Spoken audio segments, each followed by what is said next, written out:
Good evening, and welcome to tonight's episode of Conversations with Taz. I'm your host, Taz.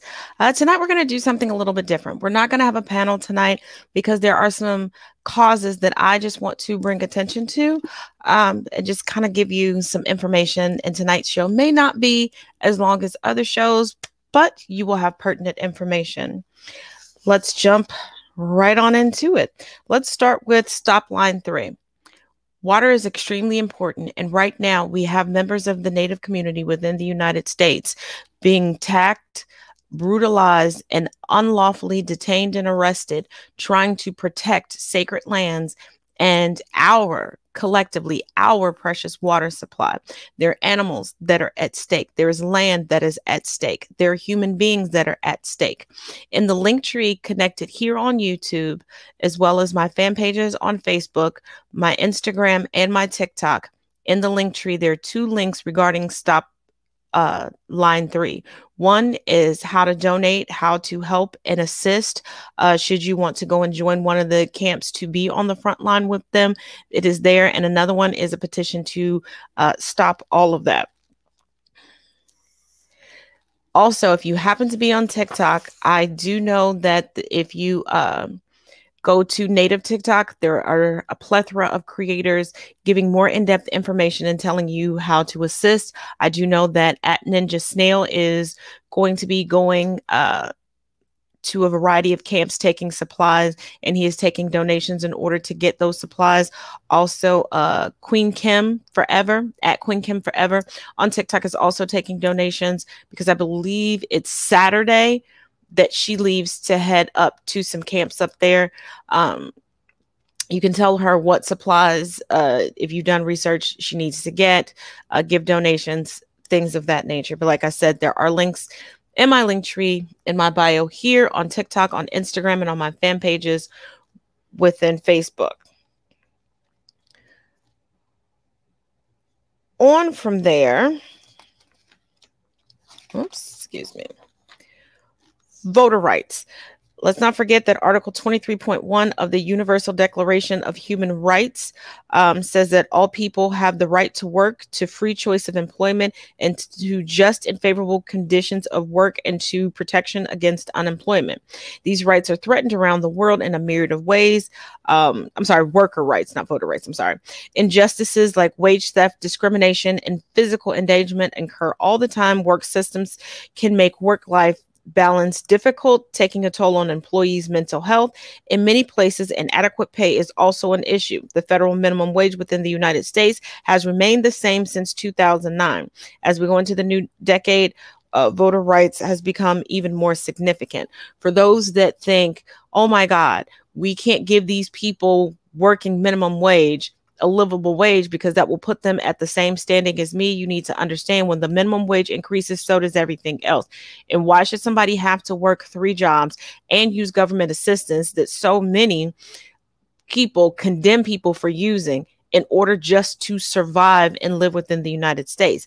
How can the United States continue to call itself and explicitly brand itself, and patriots walk around with their full chest puffed up saying it's the greatest place in the world, when people can't afford health care, can't afford to take a day off, can't even afford to fully pay rent on their own, and they are hardworking individuals? Additionally, we do have to take into account, especially in lieu and in light of the allegations and investigations into Governor Cuomo, how intersectionality hits the workplace and makes it very uncomfortable for certain people, not just cisgendered women, transgender women, men that fall within the LGBTQIA plus community. There are so many different people that feel uncomfortable. The disabled community, ethnocentric communities. There's just too much going on, way too much, and there's too much uncomfortability. Also, can we collectively agree to stop treating people who work directly with the public as if they are our own personal servants? It takes nothing to be respectful to people. It takes nothing to be polite to people. You do not have to snap your fingers at a server or a hostess or a cashier. You don't need to speak to the manager because you cannot use an expired coupon. How do you think that affects those people's mental health through the rest of the day and once they go home? Would you want somebody constantly in your face battling you, especially we're still in the midst of a pandemic. And you all want to argue about wearing a mask and not being up in somebody's face just because you need a new canister of Pringles or you want a new television set when there's nothing wrong with the TVs within your house. When you go out to eat, the cooks in the back, the chefs in the back are not your personal chefs. And even if you paid them to be your personal chef, we are all human beings and we are, as you all say, we're equal, right? So treat everyone equal. Help make everyone's workplace just a little bit better. You don't enjoy the stress from your work, so don't hinder anyone else's. And the next thing that we want to touch on is gender equality.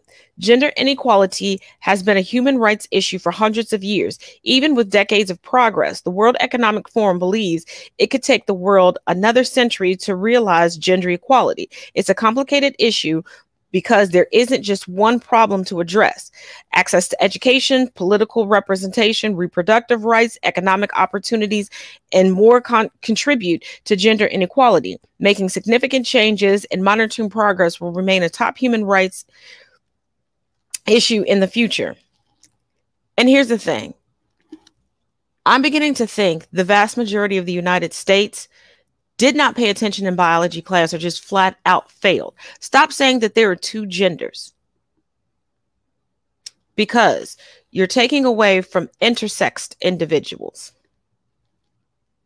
You know, somebody could be born with fallopian tubes, a uterus, etc., and have a penis and no scrotum, or could have a vagina and a prostate.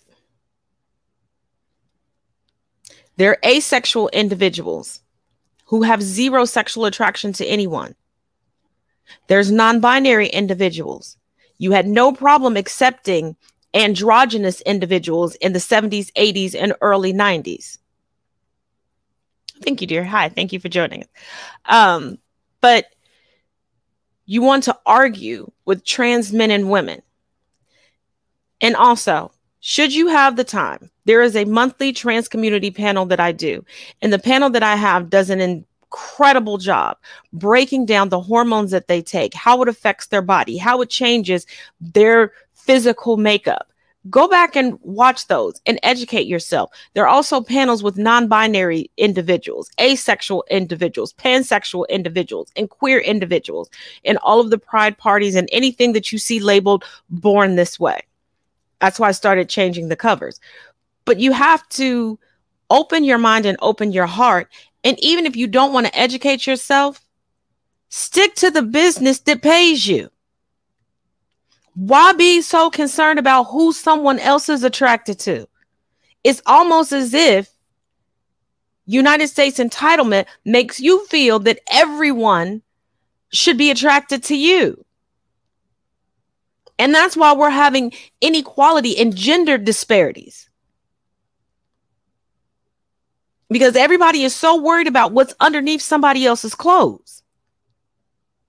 And I'm sorry, cisgendered women, you really need to stop, because we have been fighting for decades for people to leave our bodies alone. Stop telling us what to dress, when and how we can reproduce, that we have to reproduce should we choose that we don't want to. What we choose to do regarding our sexuality, and there are far too many of you that are now going out trying to tell a trans woman or a trans non-binary individual or a trans man what they should do and how they should feel about their bodies. It's not a mental health issue. It's not body dysmorphia. Stop tossing words out and actually learn the definitions and learn how people live, or just mind your business. But that is the American way. That is how the United States exists, always in somebody else's business, telling them that they need to be exactly like them. If all of us were exactly the same, how boring would that be? Y'all want to argue about unseasoned foods and raisins in the potato salad all over the internet, but you're trying to turn everybody into raisin-filled potato salad and unseasoned chicken. People being different is the spice of life. Respect it or just leave it alone.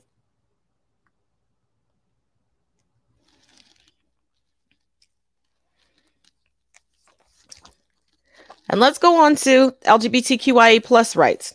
LGBTQIA plus rights are not an especially recent human rights issue, but they evolve in the future. Depending on the country, the state of these rights varies widely. All over the world, definitions are changing and expanding. This makes navigating the issues more challenging and complex for society and the human rights community. In the future, as we approach LGBTQIA plus rights and gender identity may change, but standing against discrimination will remain necessary. There is, hold on, let's see. Back in the third edition. Yes, you are absolutely correct. Thank you for pointing that out. And if you joined a little bit late, once this is over, I suggest going back to the beginning to find out about the resources regarding Stop Line 3, because that's where we started at. But in regards to LGBTQIA plus rights, I know people think, oh, there are no laws against them. There are hundreds of laws right now against this community regarding housing, regarding engagement in sports activities, regarding how and where and when they can use the restroom, how they are able to identify, still marriage rights, adoption, heck, just being able to get services from businesses. Is this 2021 or 1921? I thought the United States was supposed to be so progressive and the best place to live. When you actually look at the issues that ail this country, the ghetto of it all, how fourth world of us, because I can't even say third world, because there are third world countries that are far more tolerant and far more concerned about their citizens than the United States is.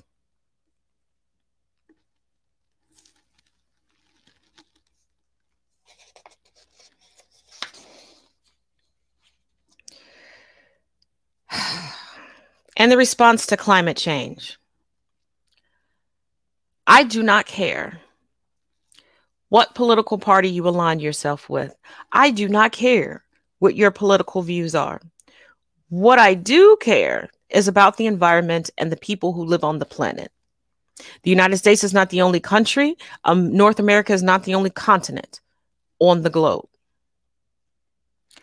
I need people to stay off of QAnon, stay off of Breitbart, and stay off of Fox News that has already had to repeatedly say that they are for entertainment purposes only. Stop going to InfoWars, because Alex Jones has already had to admit when he was getting his divorce that his whole platform is satire. Like, they are telling you who they are to your face in real time, while also telling you that climate change doesn't exist. Because they know the ramifications are coming. They don't even care about their own legacy and their future generations. They could care less if all of us ended up living Mad Max in real life in 4K. I am not saying go out and decide, you know, you have to become an uber conservationist and everything else. Just do your part. If there's a chance where instead of buying a bunch of plastic cups and paper plates and going out into nature, disturbing nature, do so.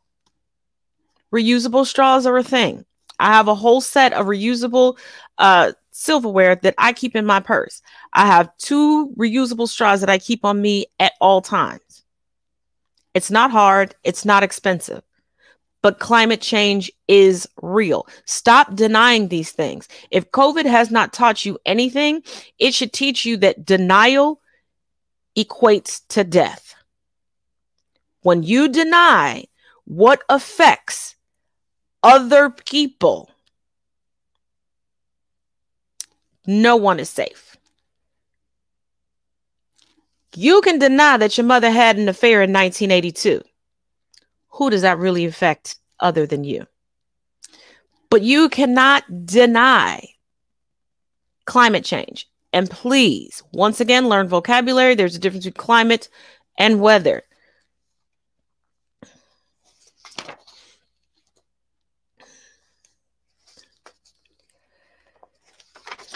Now, one thing that is very, very, very near and dear to my heart, because I've talked about it many times, and beginning next week, on Thursdays, from 6 to 7 p.m. Eastern Standard Time, we will pick back up the weekly meetings regarding taking wellness checks away from the police department. Oh my God, this comment right here, please stop pestering the wildlife that are in the wild. Please stop. It is like, I do not know what some people's issue is with going out into the wild and disrupting everything. And then wondering why things happen the way that they happen. If you know you live near a forest and it has not rained in 6 months, why would you have a fire-driven gender reveal there?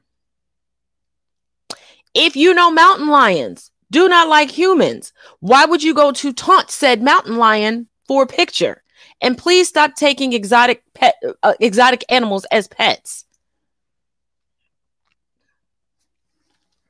Oh yes, they want to hunt endangered animals. They want to make pets out of endangered animals. They want to poke the endangered animal, and then when the endangered animal does what animals do, then we're expected to donate to their GoFundMe and feel bad for them and go, oh my God, they were taken too soon. This shouldn't have happened. Pish posh.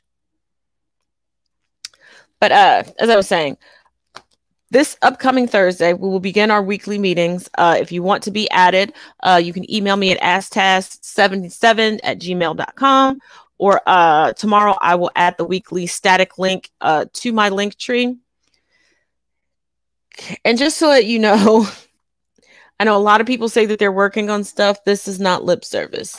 One current bill that is slightly addressing part of the legislation, 168 pages right here. Another one of 128, researching and learning about how the police handle mental health calls, and they're 2 full binders. And just to let you all know and understand why this cause is so near and dear to my heart. Oh, and I've also signed up for an ACLU course that's talking about the racism within policing to get a better understanding, to make sure that the legislation is spot on so that change can actually come. I don't know how many people knew, but in 2020 alone, 1,126 people were killed by the police. 96% of those deaths happened by police shootings, tasers, physical force, and police vehicles. Yes, you heard that last part right. Police vehicles. Only 1% of those officers were charged. Roughly about 16 cases had charges brought against them. 8 out of the 16 had video evidence, mostly from body cam and dash cam, not even including footage from civilians. Out of the 445 officers that were able to be identified within the cases, 14 had shot or killed someone before, 5 had multiple prior shootings, and 681 were either not reported or unable to be identified. 620 of these deaths happened because the officers came to respond to suspected non-violent offenses or no crime had been reported. 120 were after a traffic violation, 309 were suspected violent offenses, and 77 nobody knows why the cops were on the scene. 97 of said people who lost their lives were behaving erratically or having a mental health crisis. 197 had miscellaneous nonviolent offenses. 41 had other crimes against people. 93 were person with a weapon, and 192 were domestic violence incidences. So between COVID, the police, and inadequate, highly expensive healthcare within the United States, how much longer do we expect to actually have a population? How much longer do we exactly think that we can continue to populate this country and, as capitalistic as it is, keep the economy going? Because you can hate marginalized people all you want. You can hate Black and brown people all that you want. But let us not forget that the basis, the foundation of capitalism within the United States and the UK was chattel slavery, was Black and brown people. Even now, people know if they lose the black dollar, their business is going down. So if you eliminate all of these people, how long can this country sustain itself? I know that the United States is the land of the selfish and the home of the tarnished. But no matter how selfish you are, no matter how much you scream and proclaim that you are a patriot, if you love this country so much, why turn it into a populous void wasteland?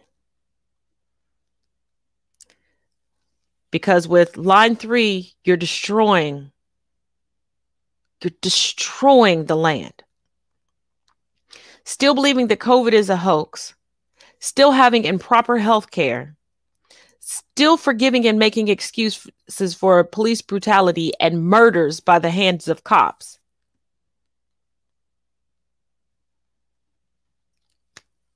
How many do you think are really going to survive this?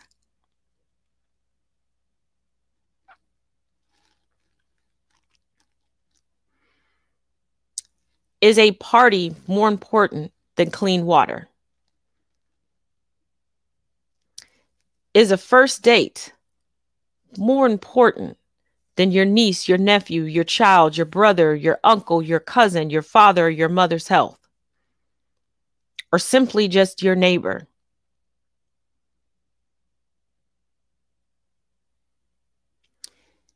It is finally time to take humanity seriously within the United States. It's time to finally learn from the history of the United States and finally do better within the United States. Entire cultures, entire lineages have been stolen from BIPOC people in this country. Why keep repeating it? Lands have been destroyed. Animals have been made extinct. The ecosystem is becoming chaos.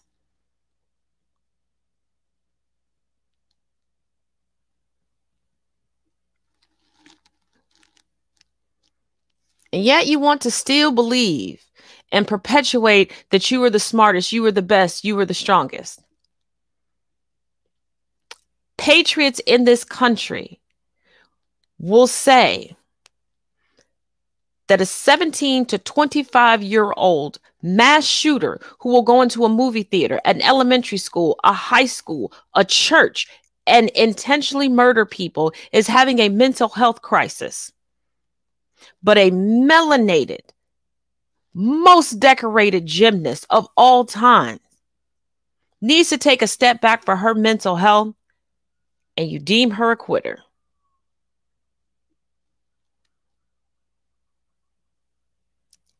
Yet sit back and wonder why this country gets so much criticism, not just from its educated and eyes wide open citizens, but across the globe.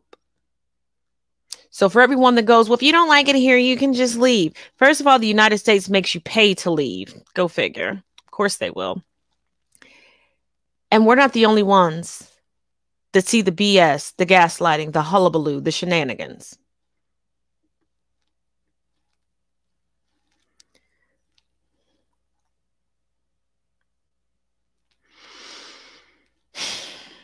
Like I say on my podcast, what do I know? But please keep in mind, in my link tree here, on my Facebook fan pages, on Instagram, and on TikTok, within the link tree is one, information on how to help out and donate to Stop Line 3, a petition to end Line 3. There's also a petition to get justice for a gentleman who was the victim of an attempted lynching, who has now found himself receiving charges, and a lot of other information. As I stated, tonight would be a short show, but there's a lot of information to unpack. So please subscribe, please share, and I will see you tomorrow for Freeform Fridays. As always, each one teach one, each one reach one.